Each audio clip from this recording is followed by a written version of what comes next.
Aku merasa tidak ingin lari, bukan karena masih mencintainya, tetapi karena aku ingin benar-benar mengakhiri semuanya tanpa sisa. Jika ia ingin bicara, maka kali ini aku yang akan menentukan batasnya. Dan jika ia mencoba melampauinya lagi, aku tidak akan ragu untuk menutup pintu selamanya. Aku berdiri di hadapannya tanpa mengundangnya masuk ke dalam mobil atau mencari tempat yang lebih sepi, membiarkan lampu-lampu jalan menjadi saksi percakapan yang seharusnya sudah terjadi sejak lama. Wajahnya terlihat lebih kurus, garis rahangnya menegang seolah ia telah berhari-hari tidak tidur dengan nyenyak. Tetapi untuk pertama kalinya aku tidak lagi merasa terdorong untuk mengulurkan tangan dan menanyakan keadaannya. Ia yang dulu selalu tampak tak tersentuh kini berdiri dengan sorot mata gelisah, dan entah mengapa itu tidak memberiku kepuasan apapun. Apa yang ingin kamu bicarakan? Tanyaku datar, suaraku lebih tenang dari yang kuduga. Ia terdiam sesaat, menatapku seakan mencari celah kelembutan yang biasa ia manfaatkan, namun tidak menemukannya. Apapun yang kamu dengar tentang aku dan Zhaorui, tidak sesederhana itu, katanya. Akhirnya, nada suaranya rendah, hampir memohon.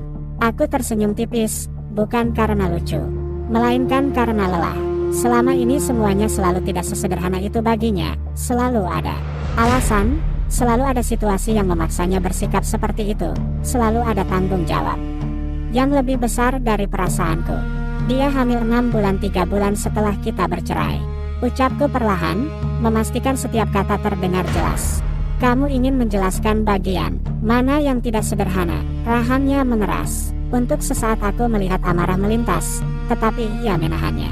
Aku memang bersalah karena tidak jujur sejak awal, katanya, dan kalimat itu seperti pengakuan setengah hati yang terlambat bertahun-tahun. Tapi anak itu, ia berhenti, seolah memilih kata yang tepat. Anak itu bukan hasil dari hubungan yang kamu pikirkan. Jantungku berdetak lebih cepat, bukan karena cemburu, melainkan karena rasa muak yang perlahan berubah menjadi kemarahan. Jangan mencoba mempermainkanku lagi, kataku dingin. Kita sudah tidak punya hubungan apapun. Kamu tidak perlu membuat cerita untuk menjaga harga dirimu di depanku. Ia melangkah lebih dekat, dan refleks aku mundur satu langkah. Gerakan kecil itu tampaknya melukainya lebih dari kata-kataku. Aku tidak sedang menjaga harga diri, balasnya, suaranya mulai bergetar tipis. Aku sedang mencoba memperbaiki kesalahan yang tidak bisa kujelaskan. Waktu itu, angin malam berhembus, membawa aroma aspal dan sisa hujan yang belum lama reda. Di sekeliling kami, kru yang belum pulang pura-pura sibuk, tetapi jelas memperhatikan. Aku tidak peduli lagi pada gosip. Aku hanya ingin kebenaran, atau setidaknya akhir yang jelas. 3 tahun, Jingchuan, bisikku, dan untuk pertama kalinya namanya terasa asing di lidahku. 3 tahun aku menunggu kamu pulang tepat waktu. 3 tahun aku berpura-pura tidak melihat. Kamu memegang ponsel dengan senyum yang tidak pernah kamu tunjukkan padaku. Jika memang ada sesuatu yang ingin kamu jelaskan, seharusnya itu dilakukan sebelum semuanya hancur. Ia menunduk, tangannya mengepal. Aku pikir aku bisa mengaturnya, katanya pelan. Aku pikir aku bisa menjaga semuanya tetap seimbang. Aku tidak ingin kehilanganmu, tapi aku juga tidak bisa. Ia berhenti lagi, dan kali ini aku melihat kebingungan yang tulus di matanya. Bukan kebohongan, bukan manipulasi, melainkan seorang pria yang menyadari bahwa kesombongannya telah merenggut sesuatu yang tak tergantikan. Tidak bisa apa, desakku, tidak bisa melepaskan tanggung jawab yang sudah terlanjur kuambil, jawabnya akhirnya. Zhaorui, situasinya lebih rumit dari yang kamu tahu. Aku tertawa pelan, pahit. Segalanya selalu rumit ketika menyangkut dia. Ia mengangkat wajahnya, menatapku lurus. Jika aku bilang bahwa aku tidak pernah mencintainya seperti aku mencintaimu, apakah itu masih berarti? Pertanyaan itu menggantung di udara, berat dan memalukan. Dulu, mungkin aku akan menangis mendengarnya. Dulu, mungkin aku akan memeluknya dan berkata bahwa semuanya bisa diperbaiki. Tetapi kini, setelah malam-malam panjang yang kulewati sendirian, setelah menyaksikan perut Zhaorui yang membulat dan tatapannya yang penuh kemenangan, kata itu terasa seperti pengakuan yang datang terlalu lambat. Tidak, jawabku jujur, karena cinta tanpa keberanian tidak ada artinya. Wajahnya memucat. Untuk pertama kalinya, aku melihat retakan jelas di dinding kepercayaan dirinya. Ia selalu yakin bahwa aku akan menunggu, bahwa seberapapun jauhnya ia melangkah, aku akan tetap di tempat yang sama. Kini aku berdiri tegak di depannya, bukan sebagai istri yang berharap, melainkan sebagai perempuan yang akhirnya mengerti bahwa dirinya layak dipilih tanpa syarat. Aku tidak datang untuk memintamu kembali, katanya cepat, seolah takut aku salah paham. Aku hanya ingin kamu tahu bahwa apapun yang terjadi, aku tidak pernah menganggap pernikahan kita sebagai lelucon. Aku menatapnya lama, mencoba mencari kebohongan di antara kata-katanya, tetapi yang kutemukan hanyalah penyesalan yang terlambat. Itu cukup, kataku akhirnya. Simpan penjelasanmu untuk dirimu sendiri. Aku tidak ingin lagi menjadi alasan kamu merasa bersalah atau merasa benar. Aku berbalik hendak pergi, tetapi suaranya kembali menahanku. Yunxia, langkahku terhenti. Jika suatu hari nanti kamu benar-benar bahagia dengan orang lain, katanya lirih, aku akan mundur sepenuhnya. Aku tidak menoleh. Aku tidak butuh izinmu untuk bahagia. Dan kali ini aku melangkah pergi tanpa ragu, meninggalkannya berdiri sendirian di bawah cahaya lampu jalan yang redup. Di dalam dadaku masih ada sisa sakit, tetapi untuk pertama kalinya rasa sakit itu tidak menguasai seluruh diriku. Ia hanyalah bagian kecil dari proses panjang menuju kebebasan. Di kejauhan, aku bisa mendengar ponselku kembali bergetar. Entah dari siapa, tetapi aku tidak segera melihatnya.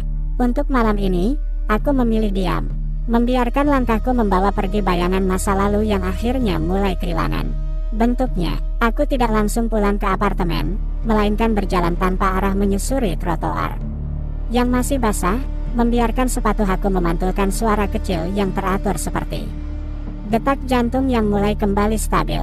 Dadaku masih terasa berat, tetapi bukan lagi berat karena berharap, melainkan berat karena akhirnya benar-benar mengakhiri sesuatu yang selama ini terus menggantung. Ponselku berhenti bergetar. Entah siapa yang menelepon, entah pesan apa yang masuk. Untuk pertama kalinya aku tidak merasa perlu mengetahuinya saat itu.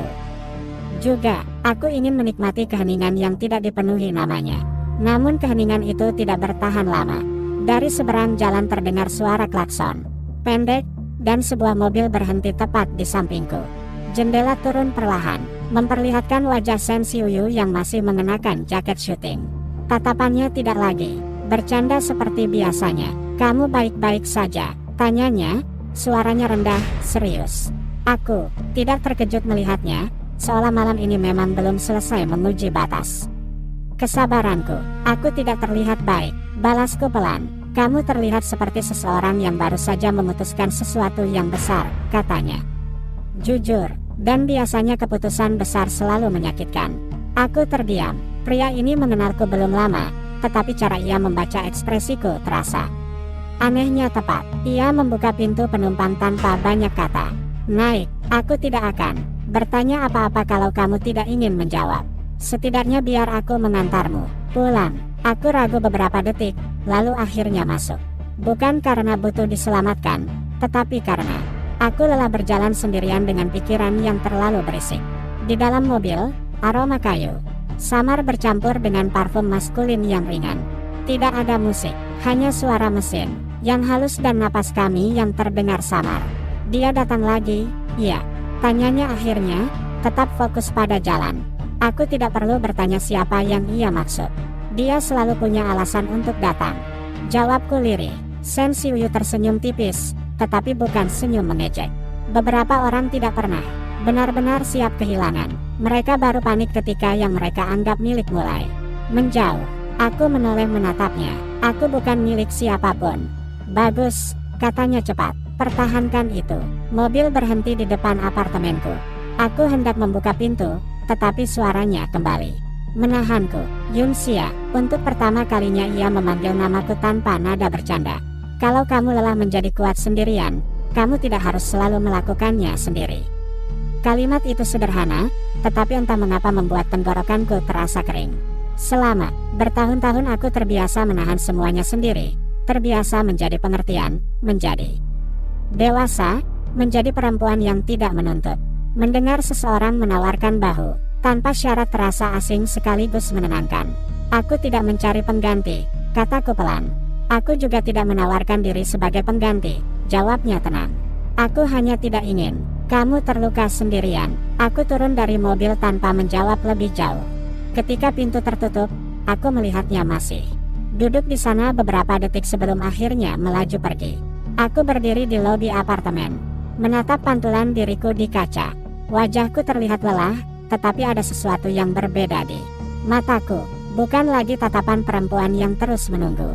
Di sisi lain kota, Jing Chuan duduk di dalam mobilnya yang belum dinyalakan. Tangannya masih menggenggam ponsel, layar menampilkan percakapan terakhir kami. Ia tidak menyangka aku akan berjalan pergi tanpa menoleh. Selama ini, seberapapun kerasnya kata-kataku, selalu ada jeda yang memberinya kesempatan untuk masuk kembali. Malam ini tidak ada. Ia akhirnya menyalakan mesin dan memacu mobilnya tanpa tujuan. Pikirannya dipenuhi gambaran diriku berdiri di samping Shen Xiuyu siang tadi, tertawa kecil di sela syuting. Rasa cemburu yang selama ini ia sangkal kini muncul tanpa bisa ia kendalikan. Sementara itu, di apartemen mewah yang lampunya menyala terang, Zhao Rui berdiri di depan jendela dengan tangan memeluk perutnya yang membesar. Wajahnya tampak pucat, tetapi matanya tajam. Ia baru saja menerima kabar bahwa Jing Chuan pergi menemui Yun Xia lagi. Malam ini, senyum tipis terlukis di bibirnya, bukan senyum bahagia, melainkan senyum seseorang yang sedang menyusun langkah berikutnya. Keesokan paginya, berita baru kembali muncul. Kali ini bukan tentang foto lama, melainkan tentang rumor pertengkaran di lokasi syuting semalam. Namaku dan Shen Xiuyu kembali berdampingan di berbagai judul sensasional. Teleponku dipenuhi pesan dari kru dan teman yang panik. Aku menatap layar dengan napas panjang. Permainan ini jelas tidak akan berhenti begitu saja. Seseorang sengaja meniup api kecil menjadi kobaran yang lebih besar. Aku tahu satu hal dengan pasti, jika aku terus diam dan membiarkan orang lain mengatur narasi hidupku, maka aku akan selamanya menjadi karakter pendukung dalam cerita orang lain. Dan aku sudah cukup lama hidup seperti itu.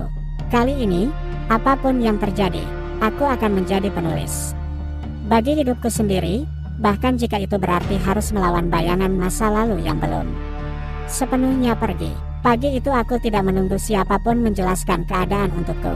Aku mengenakan pakaian sederhana, mengikat rambut dengan rapi, lalu berangkat ke lokasi syuting lebih awal dari biasanya. Langkahku mantap, bukan karena tidak takut pada gosip yang beredar, melainkan karena aku muak terus menjadi objek pembicaraan tanpa suara.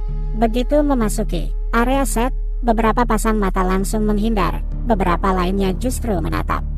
Terlalu lama, bisikan kecil terdengar seperti angin tipis yang sengaja diarahkan ke telingaku. Aku tidak berhenti, tidak memperlambat langkah, tidak pula menunjukkan bahwa semua itu mempengaruhiku. Jika mereka ingin melihat drama, mereka tidak akan mendapatkannya dariku. Hari ini, di ruang rias, ponselku kembali bergetar. Kali ini bukan nomor tak dikenal, bukan juga Jing Chuan. Sebuah pesan anonim masuk dengan foto yang membuat darahku terasa dingin. Foto itu menampilkan Jing Chuan memasuki gedung apartemenku semalam, diambil dari sudut yang jelas disengaja. Keterangan singkat di bawahnya berbunyi bahwa hubungan lama belum benar-benar berakhir dan bahwa aku memainkan dua sisi sekaligus. Aku menatap layar beberapa detik lebih lama dari yang seharusnya, lalu mengunci ponsel tanpa ekspresi. Jadi ini tujuannya, mengacaukan reputasiku, memaksaku terlihat seperti perempuan tidak tahu diri yang dikejar mantan suami sekaligus menggoda aktor terkenal. Sederhana, kotor, tetapi efektif. Jika aku tidak bergerak, Shen Xiuyu masuk tanpa mengetuk. Wajahnya terlihat tegang. "Kamu sudah lihat?" tanyanya. Langsung, aku mengangguk pelan. Ia menghela napas panjang, lalu berjalan mondar-mandir di ruangan sempit itu. Ini jelas bukan kebetulan. Foto semalam belum sempat tersebar luas, tapi pagi ini langsung ada versi baru. Seseorang mengatur ritmenya. Aku duduk di depan cermin, menatap bayangan diriku sendiri. Kalau aku terus bersembunyi, orang akan menganggap aku bersalah, kataku pelan. Kalau aku melawan, mereka akan bilang aku mencari perhatian. Kalau begitu lakukan sesuatu yang tidak mereka duga, jawabnya cepat. Aku tersenyum tipis. Untuk pertama kalinya sejak lama, pikiranku terasa jernih. Aku membuka kembali ponsel, menulis sebuah pernyataan singkat namun tegas.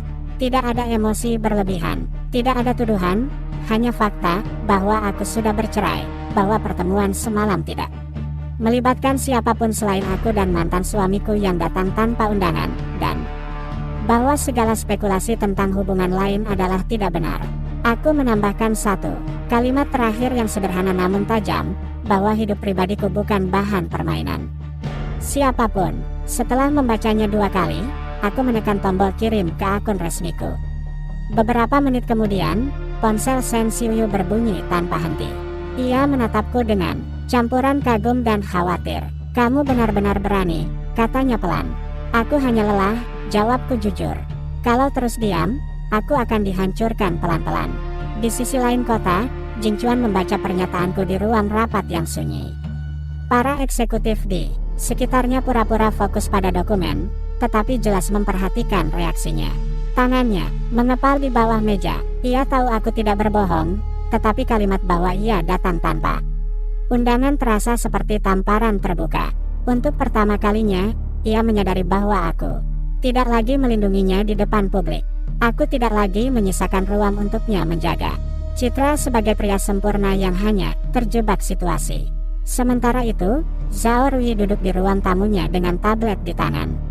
Ia membaca setiap komentar yang muncul di bawah pernyataanku. Alisnya sedikit terangkat ketika melihat dukungan yang perlahan mengalir. Rencananya untuk membuatku terlihat licik tidak berjalan semulus yang ia harapkan. Ia tidak marah, justru semakin tenang. Tangannya mengusap perutnya perlahan, matanya menyipit seperti seseorang yang sedang menghitung ulang strategi. Siang harinya, ketika aku keluar dari set untuk mengambil udara segar, seorang pria berdiri di dekat gerbang dengan wajah yang tidak asing. Chen Moan. Ia menyilangkan tangan, menatapku dengan ekspresi campuran kesal dan bangga. "Kamu akhirnya berhenti jadi korban," katanya tanpa basa-basi. "Aku tidak pernah berniat jadi korban," balasku pelan. "Tidak berniat bukan berarti tidak terlihat seperti itu," sahutnya. "Sekarang semua orang tahu, kamu tidak takut." Aku menatap langit yang cerah, membiarkan sinar matahari menyentuh wajahku. Rasanya aneh, berdiri di tengah badai gosip namun tidak merasa ingin bersembunyi. Ketakutan masih ada, tetapi tidak lagi melumpuhkan. Namun ketenangan itu kembali diuji ketika ponselku berdering. Nomor yang sama seperti semalam. Aku mengangkatnya kali ini. "Yunxia," suara Jing Chuan terdengar berat. "Apa kamu benar-benar harus membuatnya seperti ini?" Aku menutup mata sejenak. "Seperti apa? Kamu tahu maksudku." "Aku hanya mengatakan yang sebenarnya," jawabku tegas. "Kalau kebenaran membuatmu tidak nyaman, itu bukan salahku." Ia terdiam beberapa detik, lalu berkata pelan, "Kamu semakin jauh." "Aku memang harus begitu," balasku tanpa ragu. "Karena selama ini aku terlalu dekat dengan sesuatu yang menyakitiku." Telepon terputus. Aku menatap layar yang kembali gelap, lalu memasukkannya ke dalam tas. Untuk pertama kalinya, aku tidak merasa gemetar setelah berbicara dengannya.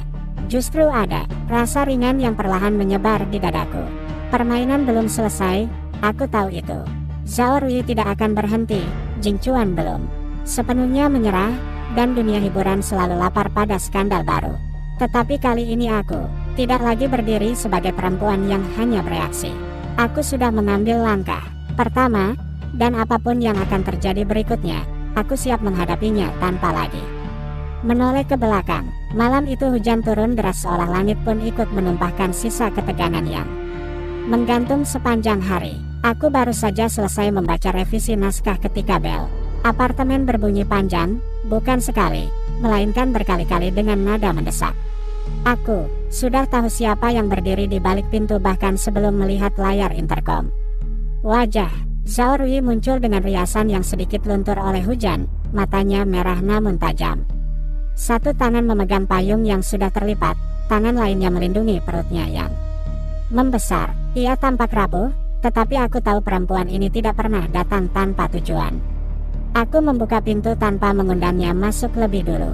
Koridor terasa dingin, lampu kekuningan menciptakan bayangan panjang di lantai. "Apa lagi yang kamu inginkan?"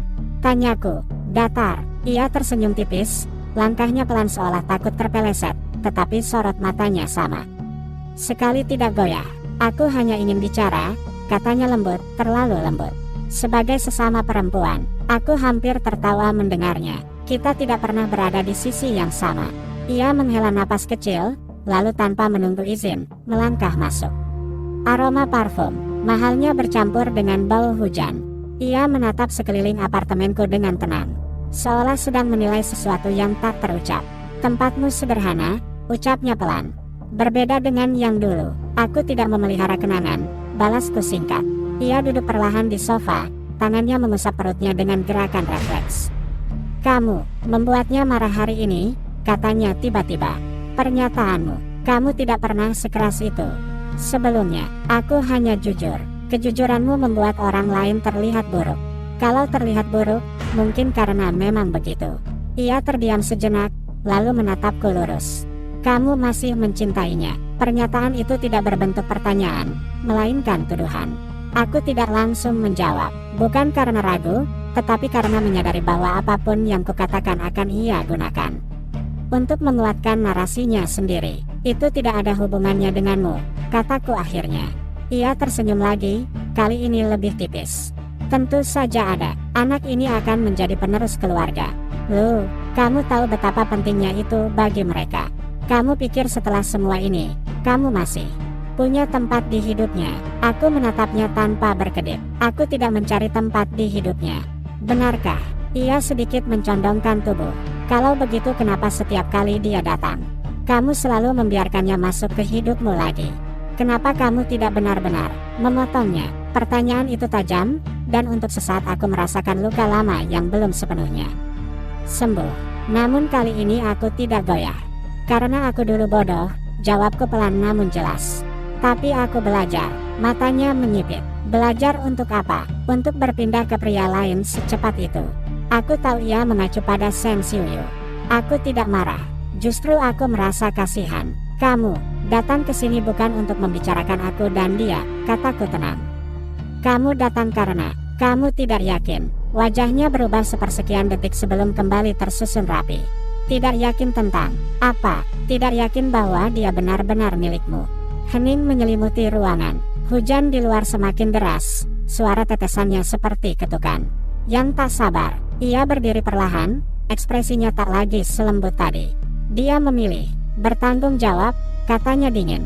Itu sudah cukup. Bertanggung jawab bukan berarti mencintai. Tangannya mengepal, tetapi ia tetap menjaga nada suaranya. Kamu boleh saja keras kepala sekarang, tapi pada akhirnya yang akan berdiri di sampingnya adalah aku.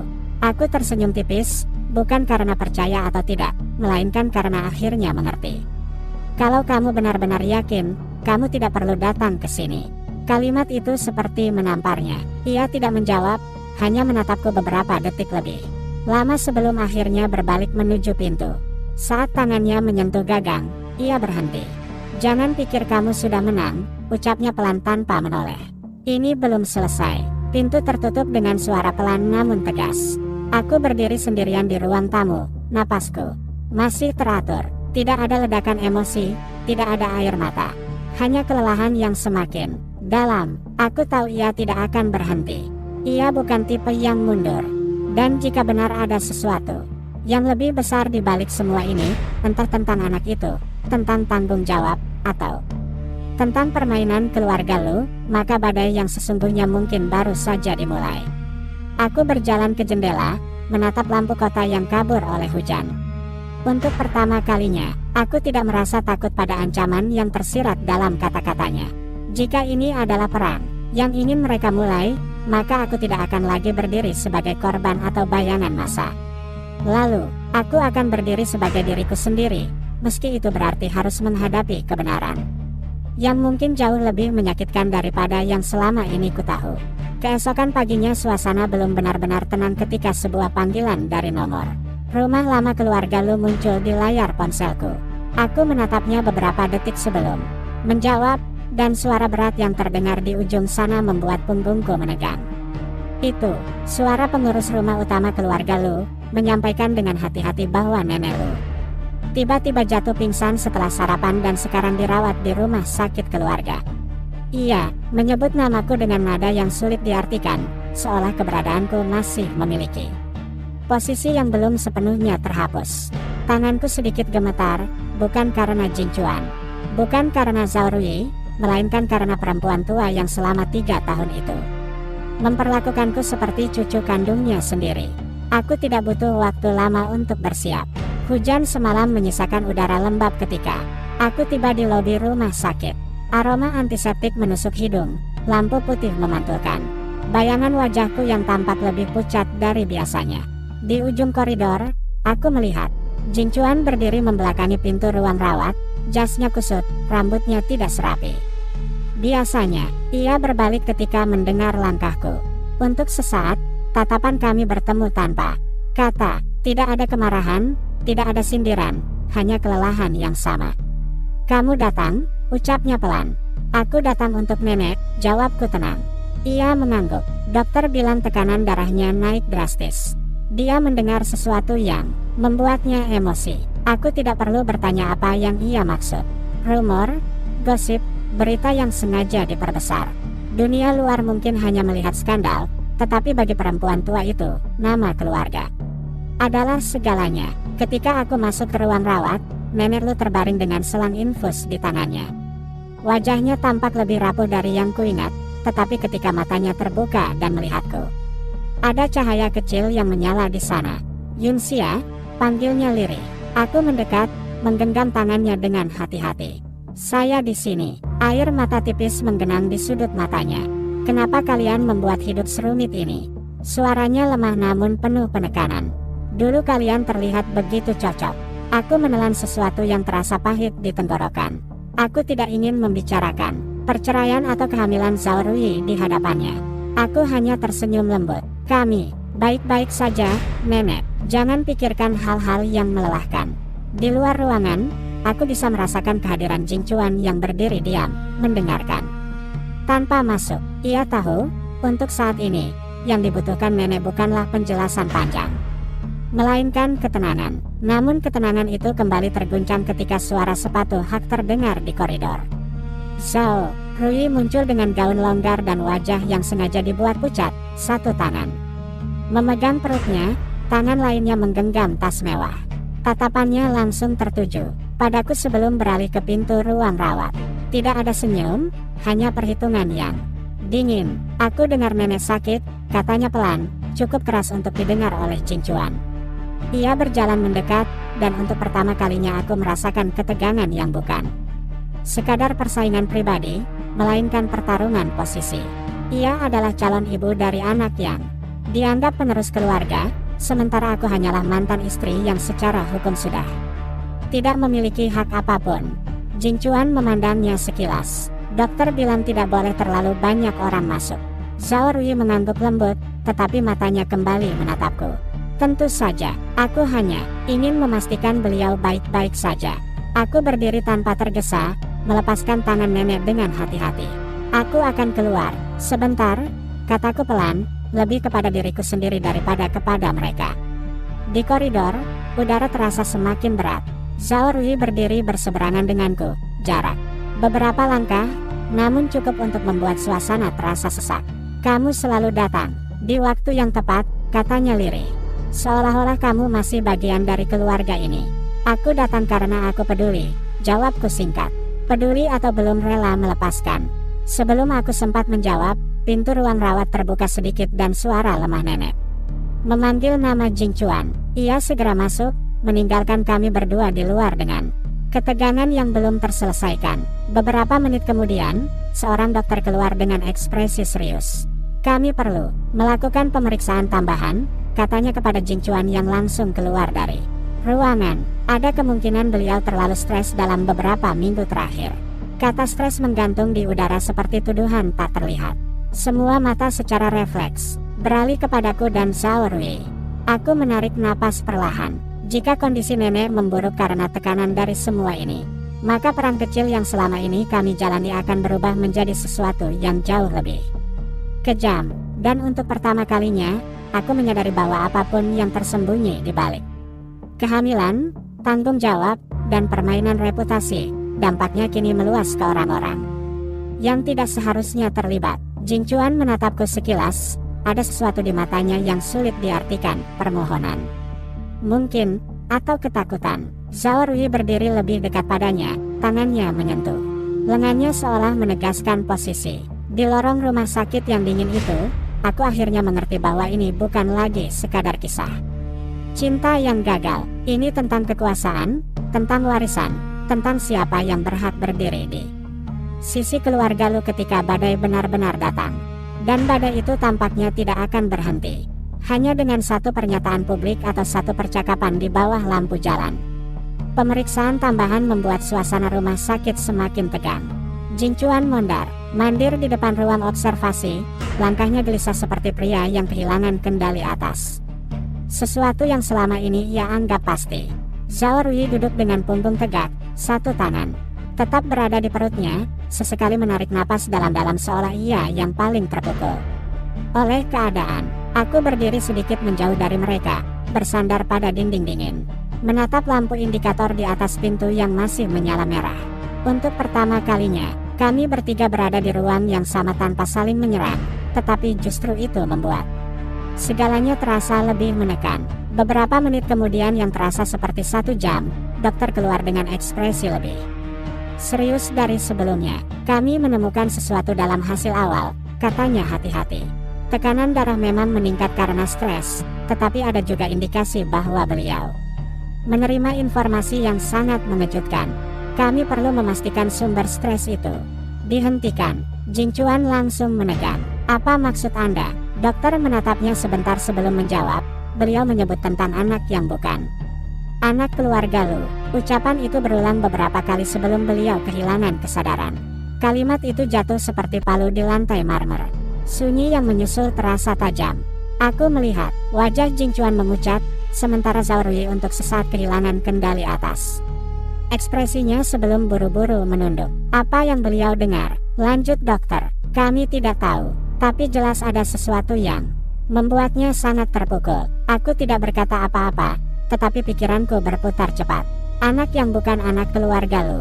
Kalimat itu terlalu spesifik untuk sekadar rumor biasa. Jinchuan berbalik menatap Zhao Rui dengan sorot mata yang berbeda dari sebelumnya, bukan lagi perlindungan, melainkan pertanyaan yang tak terucap. Zhao Rui bangkit perlahan. Mungkin beliau salah dengar, katanya lembut, tetapi suaranya sedikit bergetar. Beliau sedang tidak sehat. Beliau menyebut nama, ujar dokter lagi. Nama Zhao. Udara terasa semakin tipis. Aku bisa merasakan denyut nadiku di pelipis. Jinchuan melangkah mendekat pada Zhao Rui, suaranya rendah namun penuh tekanan.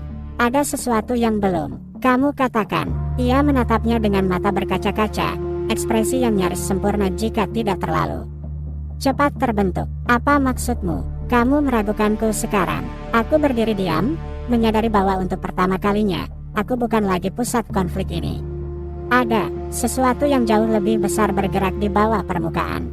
Beberapa jam kemudian, ketika nenek dipindahkan ke ruang rawat intensif untuk observasi, keluarga inti Lu mulai berdatangan. Tatapan mereka bergantian antara aku dan Zhao Rui. Tetapi kali ini tidak ada yang berani menyalahkan secara terang-terangan. Desas-desus tentang ucapan nenek sudah menyebar dengan cepat di antara staf rumah sakit. Di sudut koridor, aku melihat Jinchuan berdiri sendirian, punggungnya tegang. Aku ragu sesaat sebelum mendekat. Kalau ada yang perlu kamu cari tahu, lakukan sekarang, kataku pelan. Sebelum semuanya terlambat. Ia tidak langsung menoleh. Kamu tahu sesuatu? Aku hanya tahu bahwa kebenaran tidak akan selamanya bisa ditutup. Ia akhirnya menatapku. Ada konflik jelas di matanya, antara kepercayaan, harga diri, dan ketakutan. Jika apa yang dikatakan nenek benar, ia berhenti, seolah kalimat itu terlalu berat untuk diselesaikan. Apapun kebenarannya, potongku tenang, itu bukan lagi tentang aku. Di sisi lain koridor, Zhao Rui berbicara pelan dengan salah satu anggota keluarga Lu. Tangannya masih memeluk perutnya, namun kali ini, gerakannya tidak lagi seanggun sebelumnya. Ada kegelisahan kecil yang sulit disembunyikan. Sore menjelang malam ketika hasil tes tambahan untuk nenek keluar. Kondisinya stabil, tetapi dokter dengan tegas menyarankan agar beliau tidak lagi menerima tekanan emosional apapun. Itu berarti, apapun rahasia yang beredar tentang anak dalam kandungan Zhao Rui, harus Segera diklarifikasi. Di parkiran rumah sakit, hujan kembali turun tipis. Jin Chuan berdiri di depan mobilnya tanpa membuka pintu. Zhao Rui mendekat, suaranya rendah namun mendesak. Kamu tidak mungkin percaya pada kata-kata orang tua yang sedang sakit, kan? Ia tidak menjawab. Aku mengandung anakmu, lanjutnya, nada suaranya mulai retak. Kamu tahu itu. Aku yang berdiri beberapa langkah dari mereka bisa merasakan ketegangan yang hampir kasar. Mata Jin Chuan akhirnya berbicara, pelan tetapi tegas. Aku akan melakukan tes. Kalimat itu membuat wajah Zhao Rui seketika kehilangan warna. Untuk memastikan, tambahnya, tatapannya tidak lagi lembut. Bukan hanya demi aku, demi keluarga. Hening menyelimuti parkiran, hanya suara hujan yang terdengar di atas atap mobil. Zhao Rui mundur satu langkah, seolah tanah di bawah kakinya tiba-tiba rapuh. Dan untuk pertama kalinya sejak semua ini dimulai, aku melihat kemungkinan bahwa fondasi yang selama ini ia bangun mungkin tidak sekuat yang ia yakini. Zhao Rui tertawa kecil, tetapi suara itu terdengar dipaksakan dan kosong. Tes, ulangnya, seolah kata itu terlalu menghina untuk diterima. Kamu meragukanku sampai sejauh itu. Tangannya yang memegang tas mulai gemetar tipis, tetapi ia segera menegakkan bahu. Mencoba mengembalikan wibawa yang hampir runtuh. Jin Chuan tidak mengangkat suara, justru ketenangannya terasa lebih menekan. Ini bukan soal percaya atau tidak, katanya pelan. Ini soal memastikan. Setelah apa yang nenek dengar, aku tidak punya pilihan. Apa yang nenek dengar mungkin hanya fitnah, balas Zhao Rui cepat. Sejak awal orang sudah mencoba menjatuhkanku. Kamu tahu itu. Aku berdiri beberapa langkah dari mereka. Tidak ikut campur, tetapi juga tidak pergi. Hujan tipis membasahi ujung rambutku. Aneh rasanya menyaksikan situasi ini tanpa lagi merasa terlibat secara emosional. Dulu, sedikit saja nada suaranya berubah, jantungku sudah berdebar tak karuan. Kini aku hanya merasa seperti penonton dalam sebuah drama yang akhirnya menyingkap tabirnya sendiri. Jin Chuan menghela napas panjang. Kalau memang fitnah, tes itu justru akan membersihkan namamu. Kalimat itu membuat Zhao Rui terdiam. Untuk sesaat, wajahnya benar-benar kosong. Lalu, perlahan, matanya mengeras. Baik, katanya akhirnya. Lakukan saja, supaya kamu tidak punya alasan lagi untuk mencurigaiku. Namun aku bisa melihat sesuatu yang lain di balik keberaniannya. Sebuah perhitungan cepat. Mungkin mencari jalan keluar jika hasilnya tidak sesuai harapan. Beberapa hari berikutnya, suasana keluarga Lu seperti berada di atas bara. Tidak ada yang berani membicarakan secara terbuka, tetapi semua orang menunggu hasil yang sama.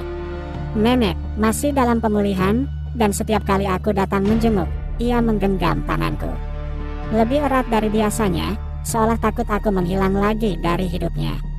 Jin Chuan lebih sering terlihat murung, jarang berbicara kecuali seperlunya. Zhao Rui justru semakin sering muncul di rumah keluarga, menunjukkan diri sebagai calon ibu yang penuh dedikasi. Hari pengambilan sampel tiba dengan suasana yang menyesakkan. Ruang pemeriksaan terasa terlalu kecil untuk menampung ketegangan di antara kami. Zhao Rui duduk dengan wajah pucat, Jin Chuan berdiri di sampingnya tanpa menyentuhnya. Aku tidak seharusnya berada di sana, tetapi entah mengapa Jin Chuan memintaku datang. Sebagai saksi, katanya singkat. Aku hampir menolak, tetapi akhirnya datang, mungkin karena aku ingin melihat akhir dari bab ini dengan mataku sendiri. Prosesnya cepat, tetapi waktu terasa lambat. Ketika semuanya selesai dan hasil dijanjikan keluar dalam beberapa hari, tidak ada yang benar-benar lega. Hari hasil keluar, langit cerah tanpa awan, kontras dengan suasana di ruang kerja keluarga Lu. Dokter pribadi keluarga datang membawa amplop tertutup. Jin Chuan menerimanya dengan tangan yang tampak tenang, meski urat di lehernya menegang. Zhao Rui duduk di sofa, punggungnya lurus, wajahnya seperti topeng yang sempurna. Aku berdiri di dekat jendela, membiarkan cahaya matahari menyentuh wajahku. Amplop itu dibuka perlahan. Hening, tidak ada suara selain kertas yang digeser. Mata Jin Chuan bergerak cepat membaca setiap baris. Lalu, untuk pertama kalinya sejak aku mengenalnya, ekspresinya benar-benar runtuh. Tangannya turun perlahan, kertas itu hampir terlepas dari genggamannya. Ia menatap Zhao Rui dengan tatapan yang bukan lagi sekadar marah atau kecewa, melainkan sesuatu yang lebih dalam, pengkhianatan yang tidak bisa ditarik kembali. Anak itu bukan anakku, katanya pelan, suaranya hampir tak terdengar. Kalimat itu menggema di ruangan seperti ledakan yang tertahan. Zhao Rui tidak langsung membantah. Beberapa detik yang sunyi terasa lebih keras daripada teriakan apapun. Ada kesalahan, katanya akhirnya, tetapi nadanya tidak lagi sekuat sebelumnya. Tes bisa salah. Dokter menggeleng pelan. Kemungkinannya sangat kecil. Aku menutup mata sejenak, bukan karena terkejut, melainkan karena akhirnya semuanya menemukan bentuknya. Selama ini ada sesuatu yang terasa janggal, dan kini kebenaran itu berdiri telanjang di tengah ruangan. Jing Chuan tertawa pendek, pahit. Jadi ini yang kamu sebut tanggung jawab? Tanyanya lirih. Ini yang membuatku menghancurkan pernikahanku. Zhao Rui berdiri tiba-tiba. Aku tidak pernah memaksamu bercerai. Serunya, suaranya akhirnya pecah. Kamu yang memilih, karena aku percaya padamu. Balasnya, kali ini nadanya meninggi. Karena aku pikir aku harus bertanggung jawab atas anakku. Ruangan itu berubah menjadi medan perang yang sebenarnya. Semua kepura-puraan runtuh. Semua strategi dan manipulasi kehilangan maknanya di hadapan fakta. Aku melangkah mundur perlahan, menyadari bahwa apapun yang terjadi selanjutnya bukan lagi bagianku. Pernikahanku memang telah berakhir, tetapi kini alasan di balik kehancurannya berdiri jelas di hadapan kami semua. Di tengah teriakan dan tuduhan, tatapan Jing Chuan tiba-tiba beralih kepadaku.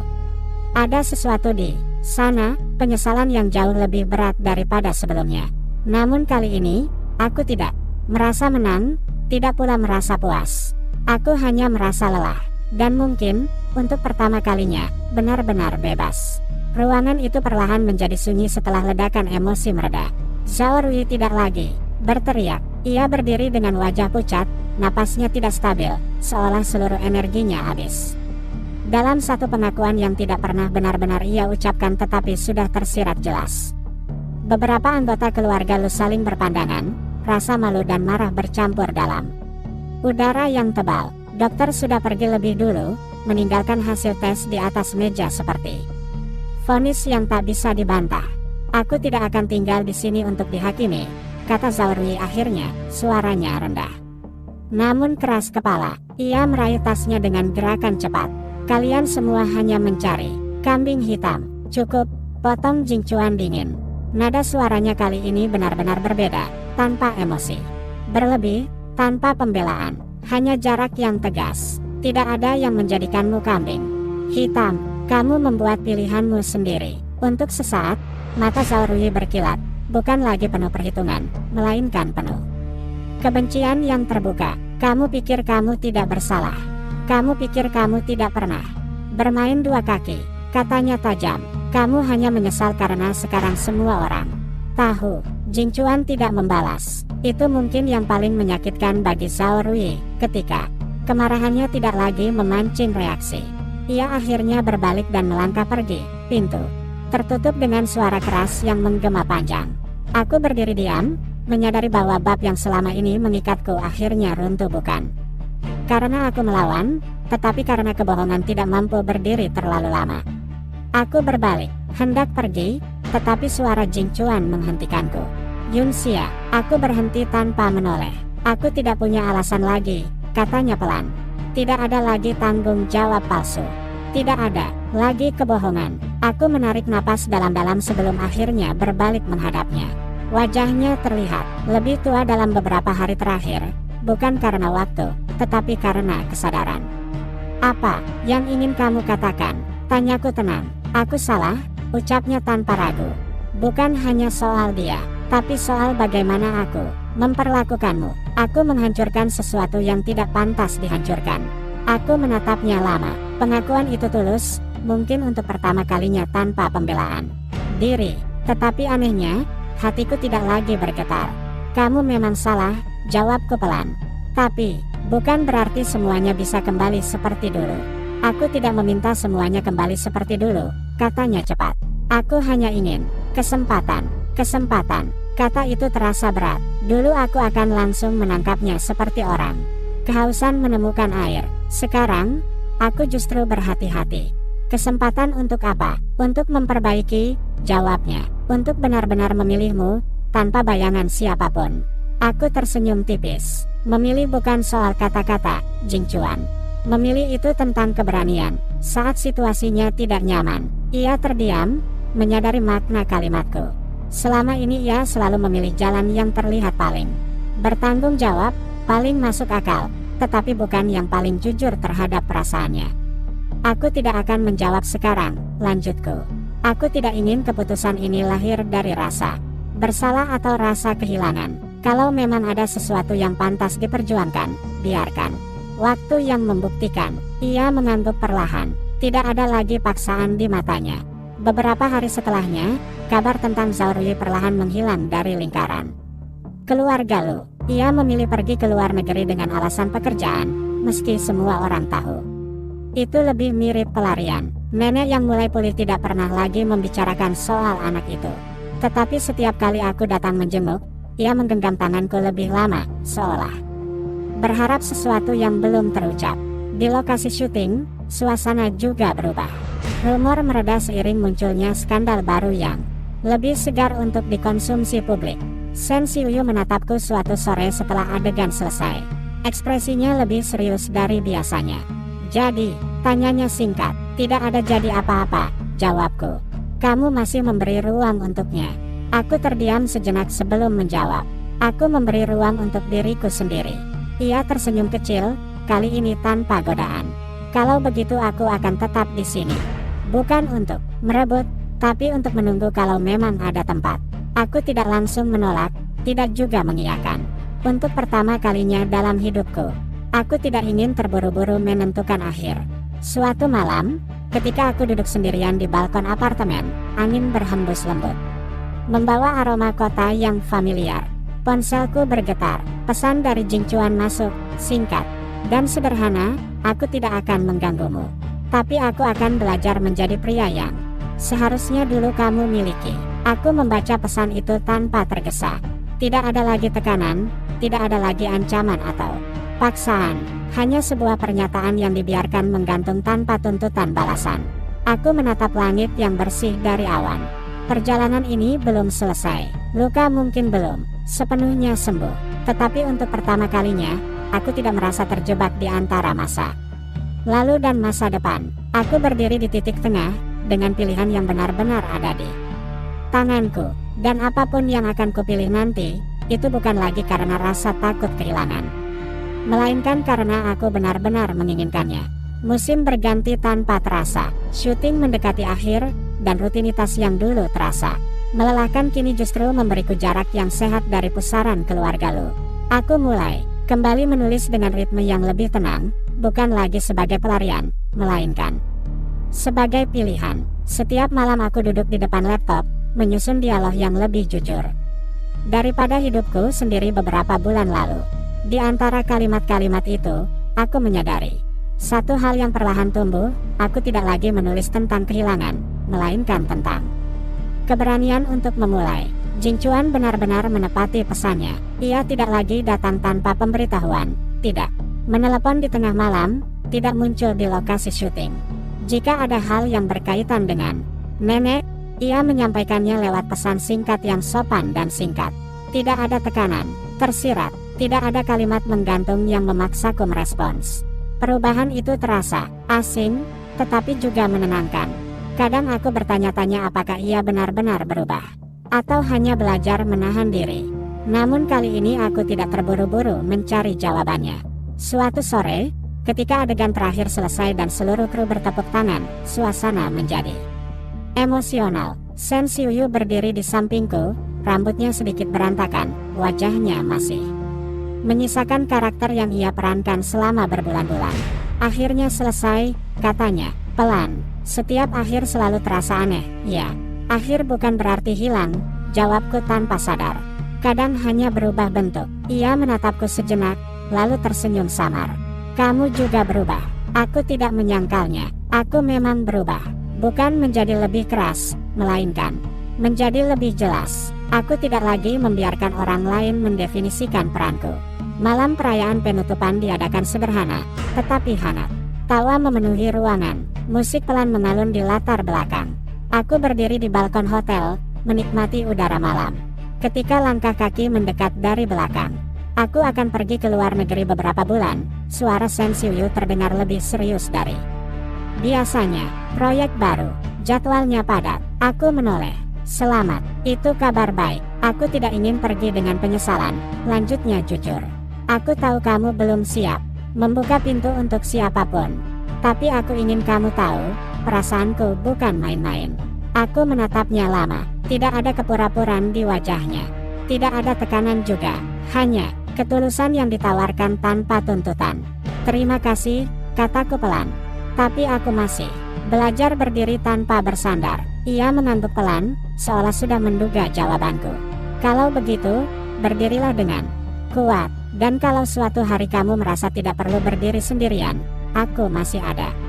Ia tidak memaksakan pelukan, tidak mencoba menyentuhku.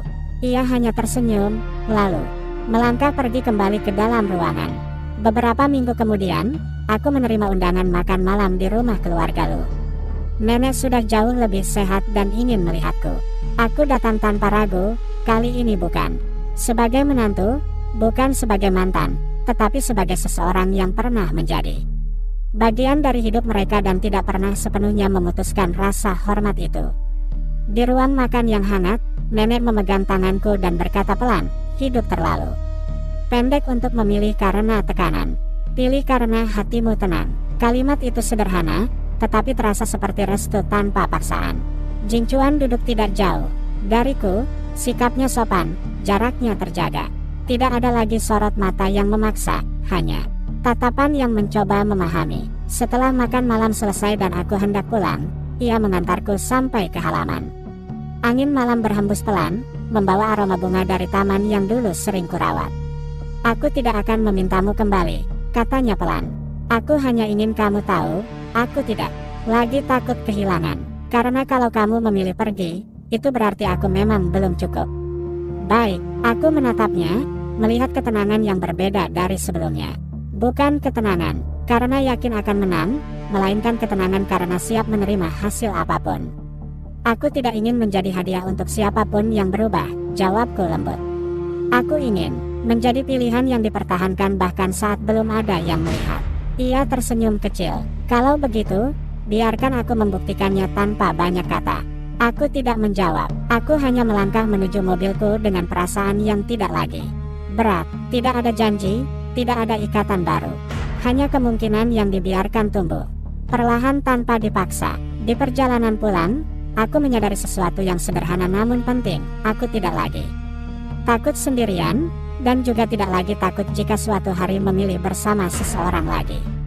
Cinta tidak lagi terasa seperti pertarungan atau pengorbanan sepihak. Ia menjadi sesuatu yang harus setara, atau tidak sama sekali.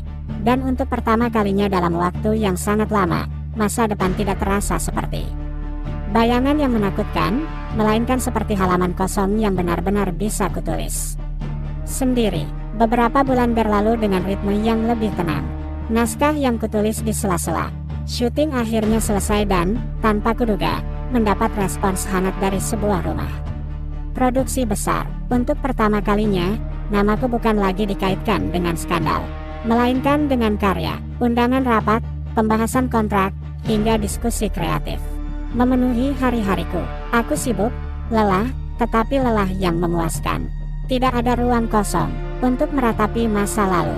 Suatu sore, setelah pertemuan panjang dengan produser, aku keluar dari gedung dengan kepala masih dipenuhi ide-ide adegan. Di seberang jalan, aku melihat sosok yang sangat kukenal berdiri bersandar pada mobilnya. Jing Chuan. Ia tidak lagi mengenakan ekspresi tergesa atau memaksa seperti dulu. Ia hanya berdiri di sana, menungguku dengan sabar. Aku menghampirinya tanpa rasa panik. Ada urusan? Tanyaku tenang. Aku dengar proyek barumu disetujui, katanya, nada suaranya ringan namun tulus. Selamat, terima kasih. Tidak ada keheningan canggung. Hanya dua orang yang pernah saling menyakiti, kini berdiri dengan jarak yang lebih sehat. Aku ingin mengundangmu makan malam, lanjutnya. Bukan untuk membahas masa lalu, hanya untuk merayakan pencapaianmu. Aku menatapnya beberapa detik. Dulu, ajakan seperti ini akan membuatku berharap terlalu jauh. Kini, aku justru menilai dengan jernih. Baik, jawabku akhirnya. Tapi sebagai dua orang dewasa yang sedang belajar, ia tersenyum kecil, memahami batas yang kupasang. Restoran yang ia pilih sederhana, tidak terlalu mencolok. Kami duduk berhadapan tanpa formalitas berlebihan. Percakapan mengalir ringan tentang pekerjaanku, tentang proyeknya, yang kini lebih fokus pada pengembangan bisnis keluarga, tentang nenek yang semakin membaik. Tidak ada pembahasan tentang Zhao Rui. Tidak ada tudingan atau penyesalan dramatis. Hanya percakapan yang terasa normal. Aku belajar banyak beberapa bulan ini, katanya tiba-tiba, memandang gelas airnya sebelum menatapku lagi. Aku selalu berpikir tanggung jawab berarti mengambil semua beban sendirian, bahkan jika itu berarti mengorbankan orang di sampingku. Ternyata itu hanya bentuk kesombongan. Aku mendengarkan tanpa menyela. Aku tidak akan mengatakan aku berubah sepenuhnya, lanjutnya. Tapi aku sedang mencoba, bukan untuk mendapatkanmu kembali, tapi karena memang seharusnya begitu. Aku tersenyum tipis. Perubahan yang tulus tidak perlu diumumkan. Ia mengangguk pelan. Aku tahu. Makan malam itu berakhir tanpa janji besar. Ia mengantarku sampai ke mobilku dan tidak mencoba menahan ketika aku mengucapkan selamat malam. Namun sebelum aku masuk, ia berkata pelan, apapun keputusanmu nanti, aku ingin kamu tahu bahwa kali ini aku akan menghormatinya. Aku menatapnya, mencoba membaca apakah kalimat itu sekadar strategi baru. Tetapi yang kulihat hanya ketenangan. Beberapa hari kemudian, ketika aku sedang menyusun revisi akhir naskah, ponselku menerima pesan dari nomor internasional. Shen Xiuyu. Ia mengirim foto lokasi syuting di luar negeri, dengan keterangan singkat bahwa ia berhasil mendapatkan peran utama. Di akhir pesannya, ia menulis bahwa ia merindukan percakapan jujur tanpa drama. Aku tersenyum kecil. Hidup terasa aneh, dua pria yang pernah menjadi pusat konflik ini berdiri di tempat berbeda, tidak lagi saling menyerang, tidak lagi memaksaku memilih secara paksa. Untuk pertama kalinya, pilihan itu benar-benar ada di tanganku tanpa tekanan waktu. Malam itu, aku duduk di balkon apartemen dengan secangkir teh hangat. Angin kota berhembus lembut, membawa suara samar kendaraan dari kejauhan. Aku memikirkan perjalanan panjang yang kulewati, pernikahan yang runtuh, pengkhianatan yang terbongkar, kebenaran yang menyakitkan, dan keberanian yang perlahan tumbuh dari puing-puingnya.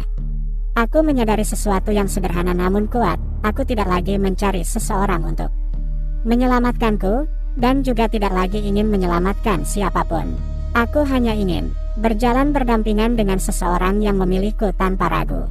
Ponselku kembali bergetar. Kali ini pesan dari Jing Chuan, singkat seperti biasanya. Nenek ingin melihatmu akhir pekan ini. Tidak ada tekanan, hanya ajakan. Aku menatap layar beberapa saat sebelum membalas dengan satu kata, baik. Jawaban itu bukan berarti aku kembali.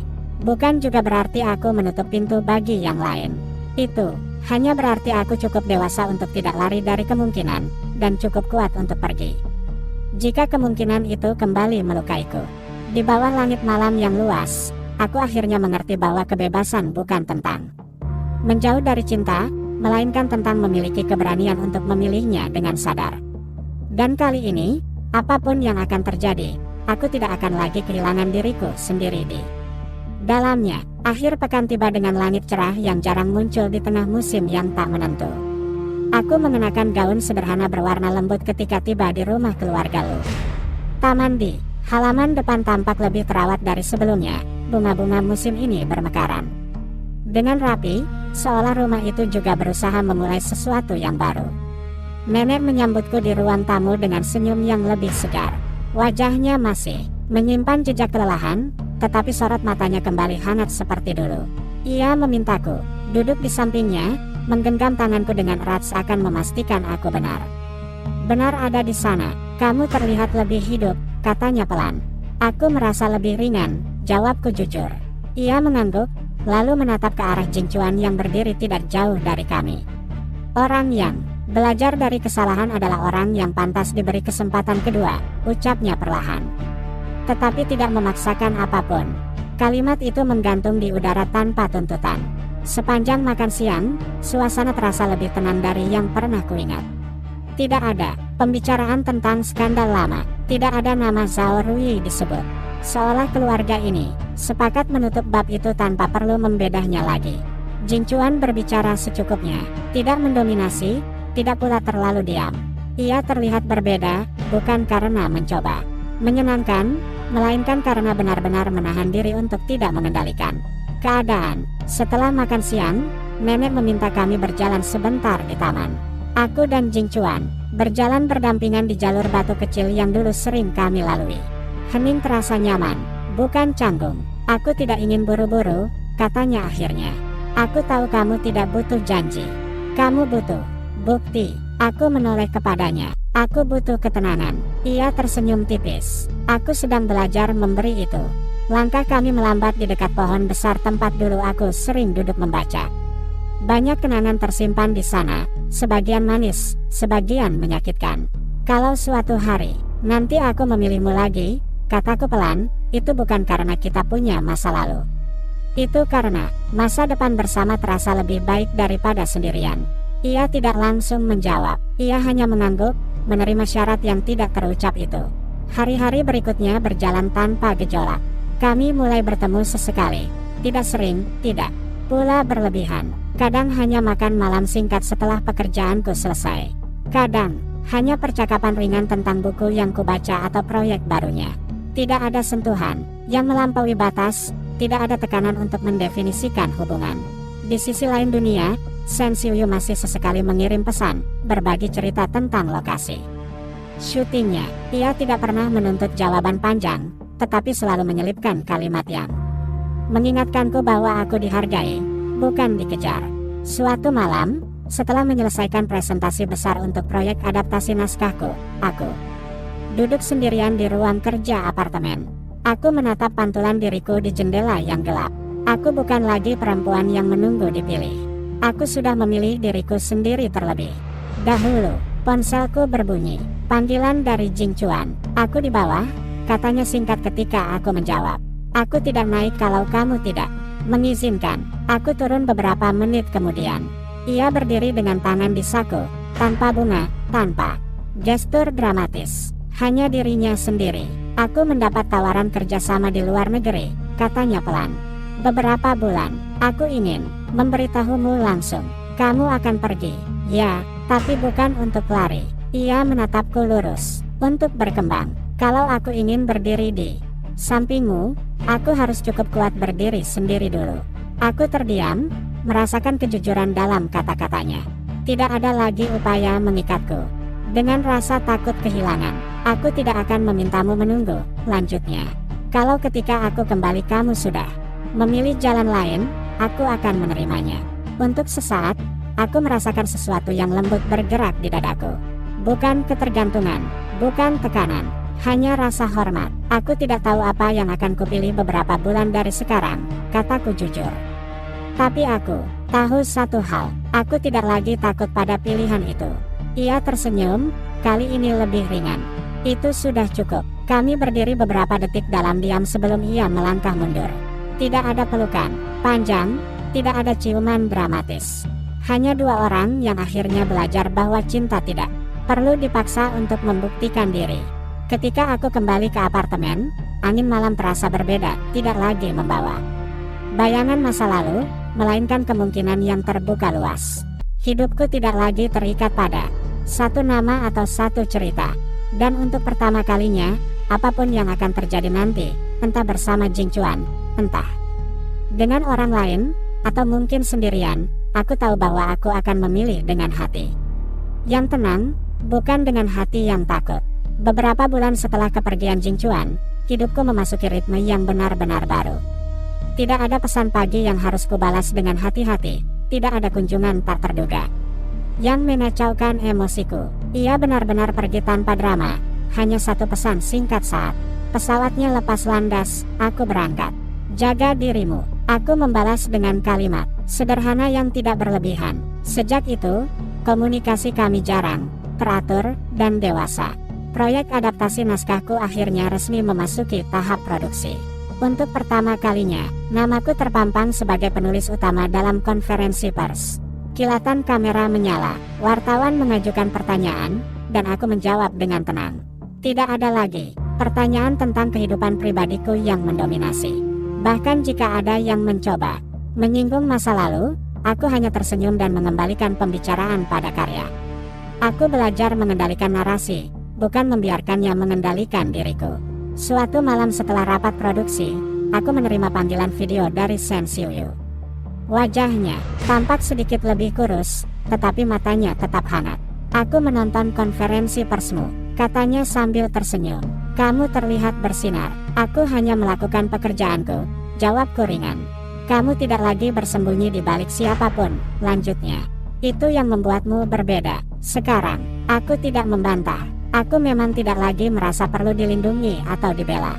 Jika ada badai, aku bisa berdiri sendiri. Dan anehnya, ketika aku tidak lagi mencari perlindungan, justru orang-orang memperlakukanku dengan lebih hormat.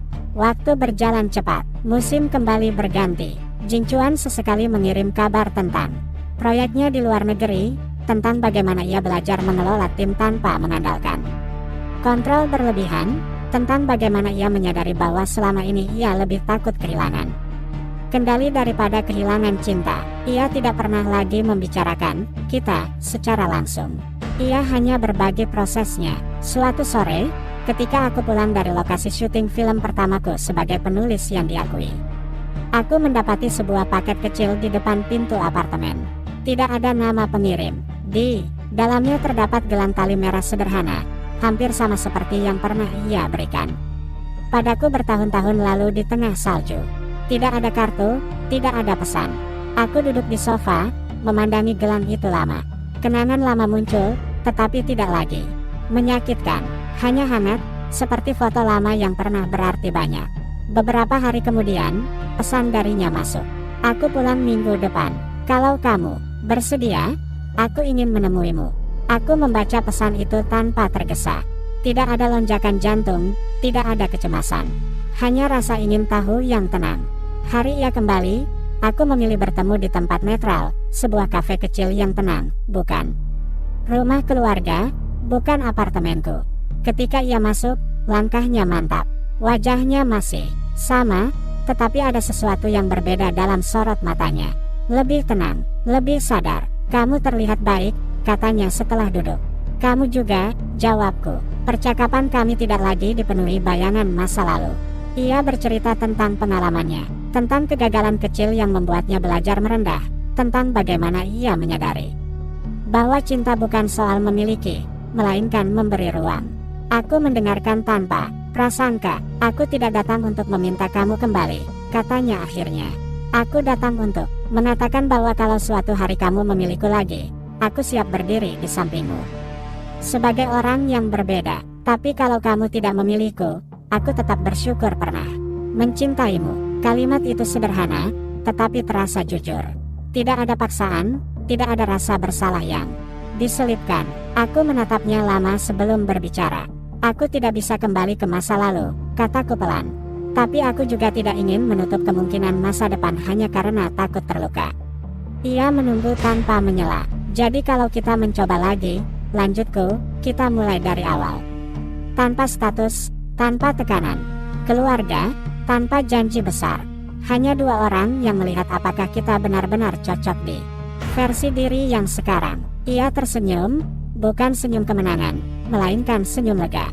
Itu lebih dari cukup. Aku tidak tahu bagaimana akhirnya nanti. Aku tidak tahu apakah kami akan bertahan atau kembali berpisah. Tetapi kali ini aku tidak merasa kehilangan kendali atas hidupku.